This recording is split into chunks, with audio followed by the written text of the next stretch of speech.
मंजिल उन्हीं को मिलती है जिनके सपनों में जान होती है। पंख से कुछ नहीं होता, हौसलों से उड़ान होती है।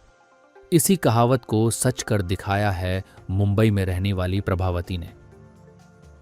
दरअसल 65 वर्षीय प्रभावती ने 10वीं की परीक्षा में 52% हासिल कर इस कहावत को सच साबित किया है। महाराष्ट्र स्टेट बोर्ड की ओर से कल 10वीं के एग्जाम का रिजल्ट जारी कर दिया गया, जिसमें से मुंबई के सांताक्रूज इलाके में रहने वाली 65 वर्षीय प्रभावती और उनके 15 वर्षीय पोते सोहन नितिन जाधव ने एक साथ 10वीं की परीक्षा दी। प्रभावती को 10वीं कक्षा में 52% अंक हासिल हुए, जबकि उनके पोते को 62% अंक हासिल हुए। अपने पोते को पढ़ता हुआ देखकर प्रभावती में एक ऊर्जा निर्माण हुई और प्रभावती ने भी 10वीं की परीक्षा देने का दृढ़ संकल्प किया। मुझे तो खुशी तो हुई, ऐसा कुछ नहीं, मगर थोड़ा ये भी जो आदमी है तो इतना थोड़ा लगता है और अच्छा लगा मुझे।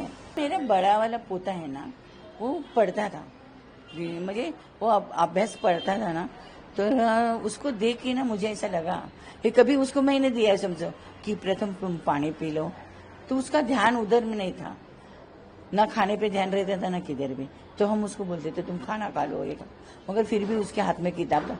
वो इतने अच्छे बारकाई से किताब पढ़ता था ना, तो जो फोटो रहता है किताब का, जो कुछ भी चित्र होता है उसके नीचे भी वो पढ़ता था ऐसा।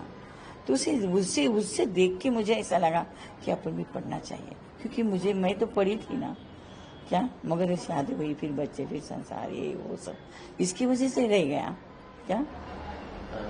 जिम्मेदारियां जो है बखूबी निभाई है आपने। हाँ।